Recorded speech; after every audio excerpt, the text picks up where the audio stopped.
You're listening to the TV Obsessive channel, presented by TVObscast.com.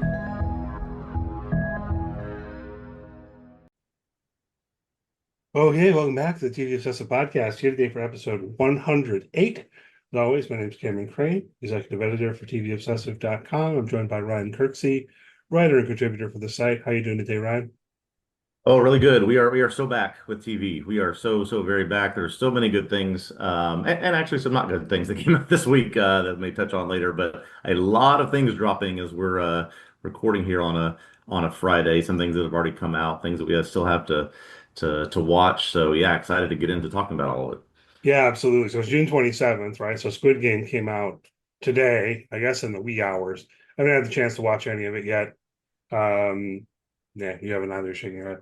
No, we Fair have we enough. have got that. We're going out to dinner, and we have reserved our night for Squid Game when we get back. So we're binging it later today. There you go. Yeah, I'm planning to get to it as well. I've already seen some reviews popping up and so on and so forth, and I don't want to get spoiled. We always gripe about this. I do hate that about the, oh, here's a binge drop. Better watch it right away, or else you're gonna Yeah. find out the spoilers. But I also do intend ultimately to write something on it, so people can keep an eye out for that.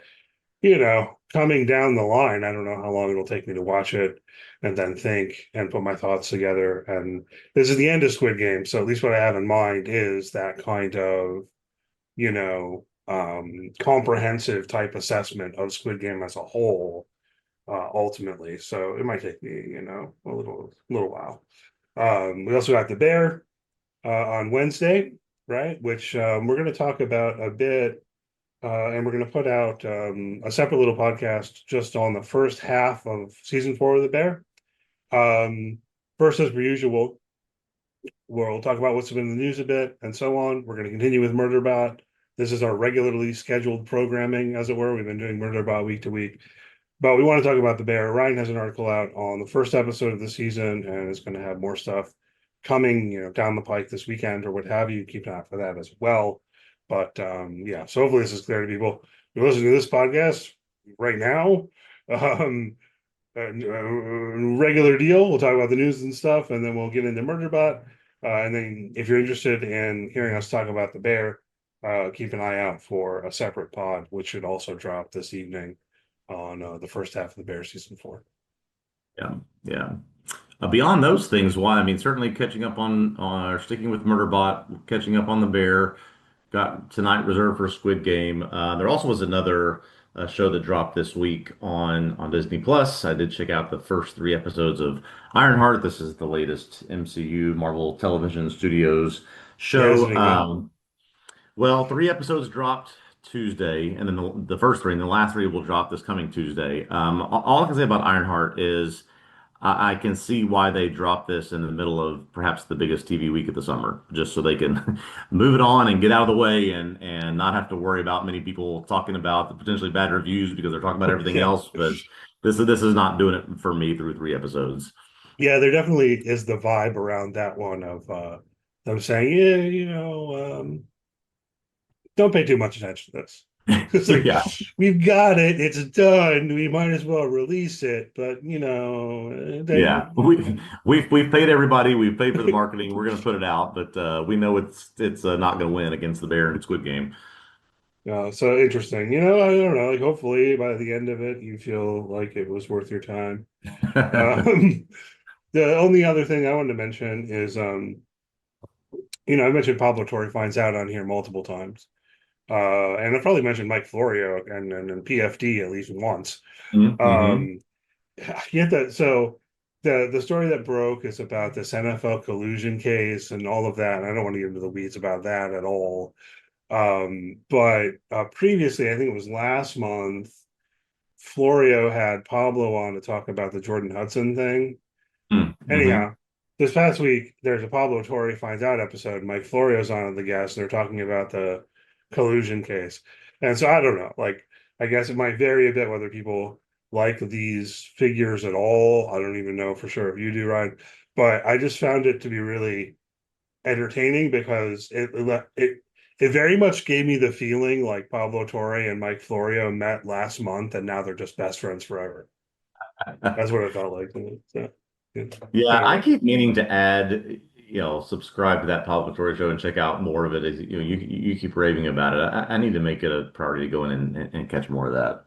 Yeah, I think it's good in general, but it's one of those part of what I like about it actually is it varies, and I don't necessarily like every episode or even want to watch every episode. Yeah, But there's kind of a cool variety to it where sometimes it's like hard hitting journalism. yeah, Like this collusion case, they, I guess Florio and Pablo, they like challenge each other to see like who could manage to get their hands on it first because this was being hidden, you know. yeah.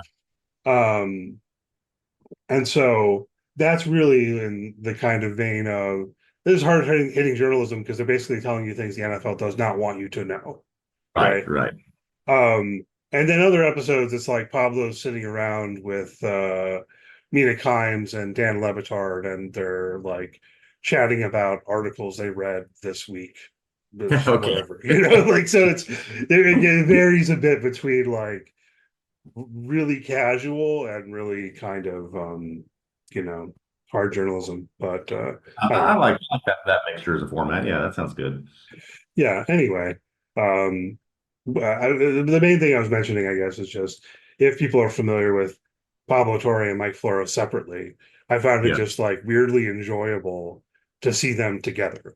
And Oh, you could just okay. like Okay. feel the air of kind of mutual respect and budding friendship or whatever. It was like happy Florio, because Yeah, sometimes he's a yeah, cranky yeah. guy. So I don't know. I do recommend people check that out. And I did see someone, I don't know if you're interested in the NFL collusion thing at all, but someone said there's another episode where he's talking to Dominique Foxworth. So I'll have to check that out here Okay. Okay. Not gonna say later any of that. about the conclusion thing. But yeah, that's about all I've got. I mean, the bear is a significant time investment this week for me. And Yes, then it I'll have was. another one here, Squid Game, and all right, it's good. Mm. They insist on like giving me all the stuff I want to watch at once. I guess is what I how know. I We feel had sometimes. multiple binge drops over the course of 2 days. Yeah, exactly. Well, fortunately, it was a relatively light news week. Let me start with this. Did you 15, 20 years ago, did you watch Fear Factor with Joe Rogan? I never got into Fear Factor. It was just like I don't know, man. It's gross. Yeah. That kind of thing doesn't do it for me. Like we're gonna watch people eat bugs or like get into a tank full of snakes or whatever. Like Yeah. even when they do stuff like that on the traders, which they do once or twice, I'm always like, Yeah. oh, I don't like this one so much. Yeah. And Fear I Factor was was a always much more whole interested in the, hang off a cliff or, off a helicopter or something than yeah. the, eat bugs or be covered in roaches or, whatever it is. So, but apparently there is enough nostalgia or interest in it that Fox is bringing back Fear Factor, this time with Johnny Knoxville of Jackass fame. So this is officially on the calendar for the 25-26 television season. Yeah, I mean, it's not terribly surprising. Why don't they get Joe Rogan? He's not doing anything. Yeah, sure. I'm kidding. I'm kidding, people. I Making know. his millions upon millions, yeah. I know about Joe Rogan's podcast. Yeah. Um, yeah, so Johnny Knoxville seems like a good fit. Given what I said Yeah, before, I'm not going to watch it. yeah. I definitely That's saw somebody Fear who I don't Factor, know but if I he's don't want doing to. anything. I'm not sure what Johnny Knoxville is up to these days. I mean, he's made what, five Jackass movies and has done a couple of talk show host things, but yeah, I don't know what else he's got going on these days. I recall seeing him here and there in ways that made me think, huh, Johnny Knoxville's maybe got a little bit more going on, intellectually than I'd realized or something. But I Yeah, can't even remember what now off the top of my head. I'd have to go back and check. But he definitely seems like the kind of persona who will fit for something like this. So yeah, yeah, yeah. No, so sure. Why that's not? coming. Yeah, if you've all been missing that in the past, I think it's been almost 15 years since that's been on the air, at least on network television. So that's coming in the fall. In addition to that, you noted here another. I guess this is a Buffy update, although this article says that we are not even at the pilot approval stage yet of Buffy. But Sarah Michelle Gellar certainly has some thoughts on where it should go. Yeah, that's what stood out to me, and we didn't talk about this too much. I know that you're Not a Buffy fan the way that I am, but it's just yet another little comment from Sarah Michelle Gellar that makes part of me excited and part of me very afraid. Because she said something like she wants to bring back all of the characters from the original show who died. Like Yeah. she specifically mentions the idea of uh resurrecting characters. And I mean, of course, Buffy the Vampire Slayer is a supernatural show, and you certainly can have resurrections in it. There were at least one or Yeah. two off the top of my head. But the idea of, yeah, I want to try to find a way to bring back everyone. I mean, of course, there's some people you can't, there's some mention of paying tribute to Michelle Trachtenberg in some way in the past recently, but if the real life actor is not around, of course. But just thinking back of the show, the idea of bringing back some of these characters who died. I don't know how I feel about it, but My, okay, go for it. my question for you is, having not seen but a couple of Buffy, how many people are we talking about here? Is this two or three? Is this 20 characters? We need to find a story, a way to bring them back. What are we talking about here? Yeah, well, and it's like, I don't know, man. Who all does she mean? Are we including characters from Angel, the spinoff series, or not? Yeah, yeah. Um, I guess it is to say obliquely to people who know what I'm talking about. There's kind of one character in particular where this idea troubles me. There's one particular death that's crushing and pisses you off. And if they did something with that, I think that it seems really risky to me. Like it's just another one of those things where I feel like, oh, I'm excited, but also I hope they don't kind of retroactively ruin it. Yeah. Yeah, there's some characters across movies and across shows that their death was so impactful and so monumental in the story that it would feel very, very strange to figure out, even if it seems like a realistic way of bringing them back. So yeah, I'm generally not in favor of those types of things, but we'll certainly reserve judgment on Buffy. Yeah, and I presume that they're going to make this thing. I don't know, as you say, right? They keep Yeah. saying like, it's still like really kind of early stage of development, and we don't even have a pilot yet. And but they've done some casting and things like that, so Yeah. I'm pretty sure that it's going to happen, or at least they'll make a pilot before they decide not to do it. So, but Yeah. Yeah.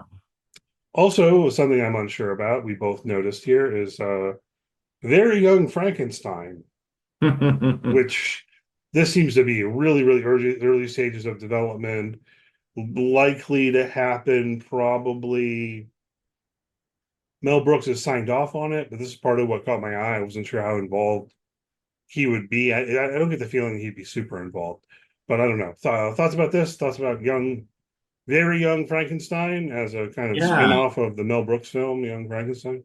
Yeah, this did sort of grab my attention, and maybe only because, not long ago there was a period where we were introducing kids to, this the movies they need to see, and certainly Young Frankenstein was on that list, and we watched that together. And now that there's FX is going to potentially, it seems like, be developing a Very Young Frankenstein series with Mel Brooks approval, but it has some big names attached to it, the showrunner and producers from What We Do in the Shadows. It has Taika Waititi attached to it. Again, not really any details here, but it seems like with the right people blessing it, the right people involved, and I've not seen What We Do in the Shadows, but I hear nothing but phenomenal things about it. It seems like Yeah, it's perhaps the good. right people to take on this project. Yeah, yeah, you should check it out. Um, for whatever reason, I haven't kept up with What We Do in the Shadows. Just let's just blame there being like quote too much TV. But Yeah, I have yeah. seen some of it, at least a couple of seasons of it, I think, and it's quite good. And so, yeah, I think kind of, yeah, sure, why not? One thing, I mean, part of what I was interested in clicking through to read the article was how involved Mel Brooks is. And I don't know if you have any thoughts about this, but it was striking me as like kind of odd and interesting that Mel Brooks, a few years ago decides to do History of the World Part Two Yeah. finally, which to be clear, I always thought that was just a joke. I never thought it was a plant. And then we've got Spaceballs 2 that's happening. And now this news about the idea of a Very Young Frankenstein show. I don't know, man. I mean, I meant to look up his exact age. Mel Brooks is like 100 years old. I mean, Yeah, I don't think he's quite that. I think he's like he's probably like yeah. So speaking, I'm 96 or glad you brought that something. up. He Um, on the day we're recording, he turns 99 tomorrow. So June 28th. So happy birthday to Mel Brooks, 99 tomorrow. And oh is wow.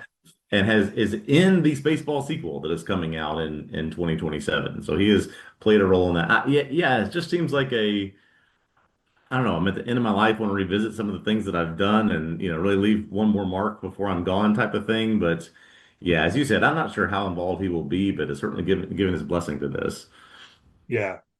Yeah, I mean, and it's cool. It's just I don't know. Is it like has he wanted to do this stuff or why didn't he do it Yeah. sooner? It just seems really odd. And I hope that Mel Brooks lives for Yeah. many more years. What however much you can push it from everything that I've seen. It seems like he's doing well for an 98-year-old about to turn Yeah. 99. Yeah. But yeah, I mean, it's a bit of a run. Like him and Dick Van Dyke are two where it's just like, Yes. man, you know, Still going. Still still going. go. They're still going though. So yeah, if this Very Young Frankenstein happens, I'll probably will be tempted to check it out because, Yeah, as you I think notice, we so. started talking like the Young Frankenstein is one of those like classic films. Just Yeah, in terms of comedies exactly. that like yeah, you have to have seen it. At least it's not raining. Almost it's one of those. you, Oh boy, you have yeah. Well, little again, quotes that this seep into your life. It's this is far down the road, so we'll just something to keep an eye on as we move forward. yeah. All right, good. So let's get to Murderbot. I think that's where we're at. Yeah. Mhm. We're up to episode 8. Foreign objects. So spoilers will be on the table here for everything through the first 8 episodes of Murderbot season 1, episode 8. We'll put in a little bit of music here and be back with you in just about 10 seconds.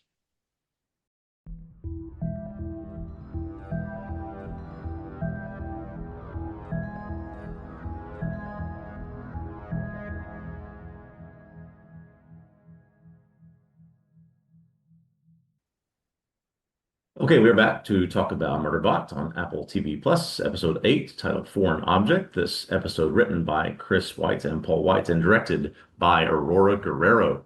Murderbot and the team head back to the habitat to take care of an injured Garathan. While there, they find footage of advanced sec units and people from a group called Gray Chris, another mining team. The team wants to meet with Dr. Mintz and her team to discuss survival and dealing with the situation in a non-violent way. The team deduces Grey Chris must be there to extract alien remnants from that planet illegally. While Varhadwe performs surgery on Garathan, Murderbot plugs into him to manage his pain. Garathan is then able to see flashbacks from a time when Murderbot killed 57 people in the past. Murderbot tries to tell him he's not sure how much of that information they can trust, and he wants the team to trust him. It goes off on its own before returning, saying it has a plan for how the team can deal with Grey Chris. Some answers here, who these Yeah. agitators are, who this third party is, what they might be after, but perhaps just a lot of exposition setting up for whatever this plan is that Murderbot has. So another tight episode in terms of time, but did give us some answers we've been looking for.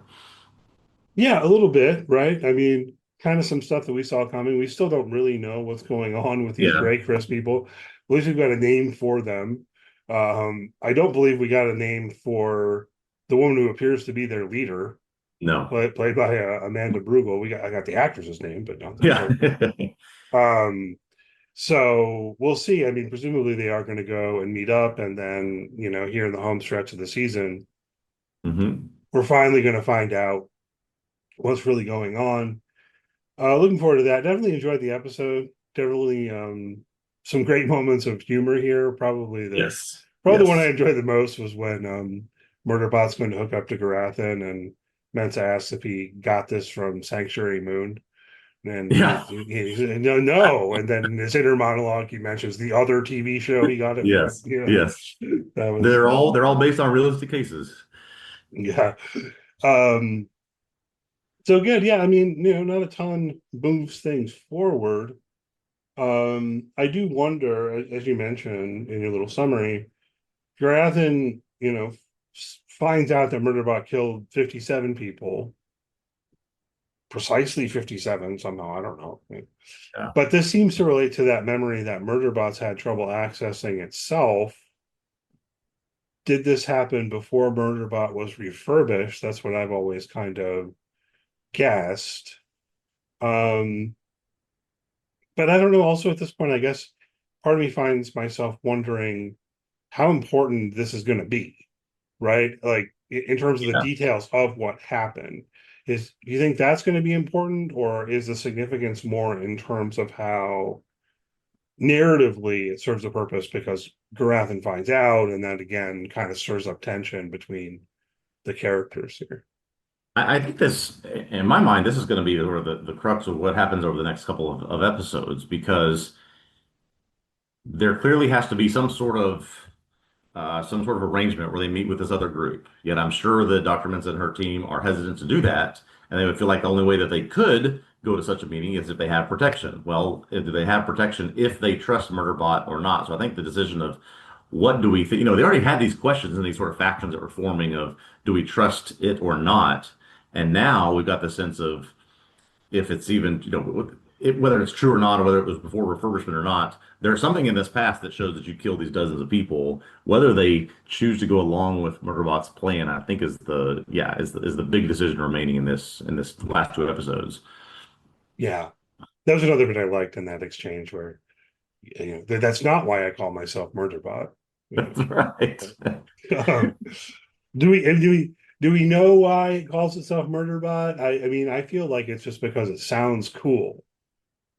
Seem to recall that from the first or second episode that it Yeah, just it just chose what it thought was a great cool name. yeah, that's basically how it played there in the premiere. But okay, so as you say, yeah, I mean, I think you're right, but at the same time, thinking it through, they don't have much of a choice. They really don't. Like, what else are you going to do other than go rendezvous with Grey Chris? They don't have a way to get off the planet. They don't have a way to signal the Yeah. company. Um, they don't really have any other option, I And they're guess. certainly So not going to go meet with that group knowing that they have three or four advanced sec units without any sort of security beside them. So, I mean, I think narratively they have to go. I mean, obviously we're not going to see Murderbot just leave leave the show at this point, but narratively, I think they have to start believing his plan and going with it onto the meeting. yeah, I think so. Any thoughts on what his plan is, however, right? Because Ooh, Murderbot is kind of wandering around after the confrontation, trying to distract itself with TV shows, and it's not working because it's so caught up yeah, in this news story that it's a part of with the. I appreciated that Murderbot called them hippies because I feel like freer to call them hippies now. yeah, yeah. Um, but uh, but there seems to be some thought in that internal monologue about the possibility of betraying them for its own survival. Right, Um, right. but maybe it's ambiguous. I don't know. Thoughts on that? Yeah, I did sort of think that was ambiguous. That it wants to go off on its own, live its own life, watch its own shows, not have to worry about that anymore. But yet, then why return, saying it has a plan? But I I'm sure that plan is somewhat self-serving. Maybe that's sort of the I don't know the moral hook of the next couple episodes of does this Murderbot with some sense of free will going to choose to do something that serves its own interest or serve the interest of those that it repeated in this episode does not have to protect anymore because it no longer has a governor module. Right, but it also has the same problem we were talking about before. Doesn't have a way off the planet. Right. Cares about its own survival. Yep. Doesn't really have any choice except for Dracos, right? Like Right. so. I guess I wouldn't be surprised if Murderbot is kind of scheming along the lines of going to this meeting primarily concerned about its own survival and playing with the idea of like sacrificing the Preservation Alliance folks for its own survival, and then doesn't do that, right? Yeah. Like ultimately in the last instance finds they can't do that. God damn it, I gotta care about these hippies or something like that. Yeah. Like, I wouldn't be I, surprised if that's where we're going. I think that is an extremely likely scenario of what's about to happen here. Yeah. So yeah, that's what sort of we're at. I mean, we've speculated about the alien tech or whatever. It was briefly Right. mentioned before, it's briefly mentioned again. We still don't really know what we're talking about here. Oh. I'm not even sure. I somehow made the inference that we're talking about like ancient aliens that are no longer around, like Yeah. like the engineers from Prometheus or something. That's But exactly at what the I was same going time, to I feel say. like did I make that up? Because I don't think they even really said that. I don't So think they've said anything like that. Yeah, this is yeah, long ago in a galaxy far, far away, there were aliens that had some sort of technology or biomechanical components that we're interested in. And so we're going to go dig those up or find them. And it's a race to who can get it and bring it back to to their planet, to their highest bidder, to their corporation, whatever it is that they're going for. yeah, but it's forbidden, so that Yes. that Yeah. that ties into it. And so these aliens, whoever they are or were, don't they don't seem to be around actively. So they left whatever artifacts, and those are verboten. You're not allowed to take them and sell them. And so I'm curious to see where that goes, because there's an implication that there's something almost magical, right? I mean, because we've seen how it distorts the map and draws the sandworm creatures in, but then they die. I Yeah. think we're talking about the same thing there. So then, Yeah. um, presumably that is what Grey Chris wants. I don't know what else it could be. And yeah, maybe it's just all been a big misunderstanding, Yeah, these are just another group of people and sec units out for their own survival, and they're feeling like they have to do what they need to survive. And I don't know that maybe I just have not processed it enough, but the idea that Gray Chris really only wants to meet this group because Gray Chris has no concept of where the alien remnants are. Like I guess they've been searching and not been able to locate them, and why is in their own capability have they not been able to discover what Mensa's team has been able to discover? So, but I guess that's the impetus for these two groups meeting up. Yeah, I guess. I mean, that's more or less what we're told. You are right though that that does seem odd, Yeah. because it seems like our Preservation Alliance folks found that spot pretty easily. All they did was say, what's this weird blip on the map? Let's Yeah. go see.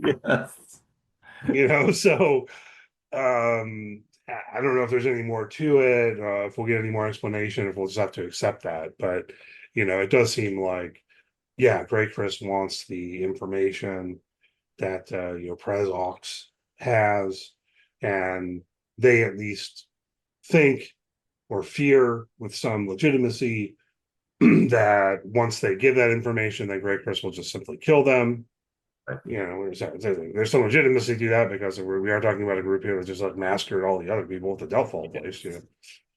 Um, so we'll see. Do you want to talk about the Sanctuary Moon bit at the beginning a little bit? Yeah, so we just got sort of a cold open of sorts of a scene from Sanctuary Moon, and just sort of curious how this does or might imitate what's about to happen, whereby I guess the scene from Sanctuary Moon, they have a nav bot, I think it's called, that has been some sort of reprogrammed or repurposed, and everyone warns the captain not to trust it, not to put it in charge of where they're going. He doesn't listen. The nav bot turns on them, sends them into something that will keep them stranded for eternity, and then basically I think kills the not basically does kill the captain. So it's sort of okay, is that the sort of sense of what we're doing? Is that Murderbot getting an idea of what could happen? Just sort of what's the point of showing us this? We've seen a lot of clips from Sanctuary Moon, but this one seemed pretty prescient in terms of what's about to happen.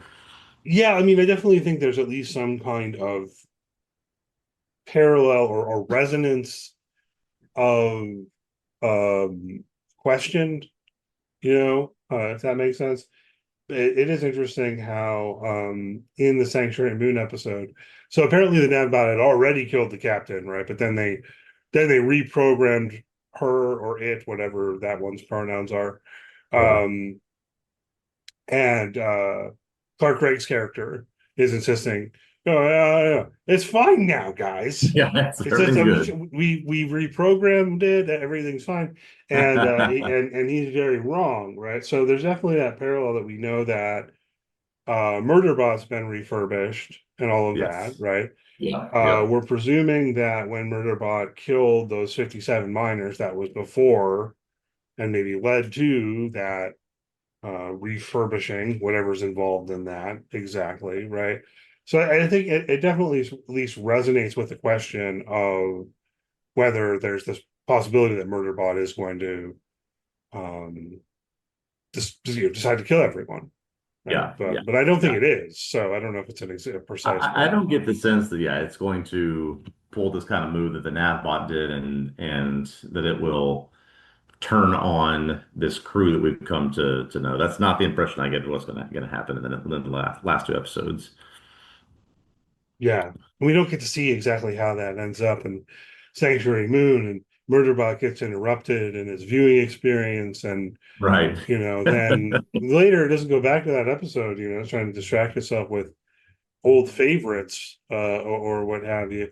I wonder if we'll return at all to that because it definitely it's left right on the cusp of the idea of this Navbot literally killing the entire Yeah. crew. And then that would have to be like the end of the Sanctuary Moon show. So probably that wouldn't be what would happen in that I show. guess not. Yeah. Like keep it going. So it's maybe the first time that I found myself really feeling, kind of invested in the plot of Sanctuary Moon. Right. Um, all the previous times are just like, I don't care, whatever. Yeah. Yeah. But now it's apparently the captain had this romance with the Navbot, and then something went Right. wrong, and the Navbot killed him, and then reprogrammed the Navbot. I'm getting into this. Um, yeah, so another good episode. We got two more left in the Yeah. season. Anything more you want to say about this one? Oh, I had a Um. couple of things, I guess. Oh yeah. Yeah. Um, Go ahead. Yeah. I don't have a ton to say about this. I appreciated the way that Rothi quickly embraces the name Murderbot once he learns that Murderbot calls itself Murderbot. Yeah. Yeah. Even though the name is Murderbot, that he's like, well, I'm trying to be respectful, Rathy wants people to both give him all the guns so he can go be commando or whomever on the mission, and then also be respectful to Murderbot because that's its chosen name. Yeah, you have to be respectful for right. And when Rathi learns that Murderbot's pronouns are he's gonna it. make a real effort to use the That's right right. pronouns. That's right. So I don't know. I make fun of these people a little bit. This whole group and their vibe, but I do appreciate it, and it does serve the story really well. I mean, so the other thing I had was apparently they're going to end their throuple because it's not working out because Riley's falling in love with Pink Lee, and so it's not an equal tripartite Right, thing. right. But all of these ways, I guess, that they characterize the Preservation Alliance people, Yeah. um, I appreciate, and I think it works really well. So I guess I'm just trying to make sure to give that a little bit of attention because it's easy to kind of focus on the plot of things and Yeah, not even and it would mention have the been very stuff. easy to give Mensa and Garathan, fully developed stories and backgrounds and what their things they're dealing with, and just let the other people be in the just sort of they're be glorified extras, but they do have a sense of trying to get everybody involved in what's happening here. Yeah, for sure. We also get the tie-in giving a more warrant to that flashback scene from last week when Garathan refuses the painkillers Right, because he'd right. previously been addicted to drugs by the corporation and all of that. I think that's how that ties together. Whether he had the nefarious plan to use this connection to get into Murderbot's mind, I probably, probably, think so. Yeah. um, or just takes advantage of it. So, um, yeah, another good episode. We've got two more left. I think that about does it. Anything else you want to say about this one? No, I think that that's about it. Yeah, it did certainly say or show to me that there is a couple of interesting places it can go over the last two episodes. I love as we'll talk about in other shows down the road when you sort of give us this. Okay, there's a question. I want to answer that question leading into the next episode. So certainly, we're very interested to find out what happens in 9 and 10. Same. All right, so we'll leave it there. Again, our recording plan here is we're going to proceed to record something on the bear that you can keep an eye out for. But we're going to wrap this one up and put it out here. So thanks always for listening. If you enjoyed the podcast, please do leave a good rating, review, all that good stuff. If you're on YouTube, hit the thumbs up, subscribe to our YouTube channel. You can follow TV Obsessive on social media. You can search for TV Obsessive. And be sure to check out TVObsessive.com for written articles. I've been writing on Murderbot week to week. Again, Ryan is writing on The Bear, and more will be coming out on that down the line. Also, I'm planning to write something on Squid Game. You keep an eye out for that. And there's all sorts of other stuff on there about various TV shows, past and present. So I'd encourage you to check out TVObsessive.com. And yeah, we'll close this one out. And then we'll be back with you with a supplementary podcast on the bear, if that's something you might be interested in. Yes, looking forward to that. Looking forward to episode 9 next week. All right.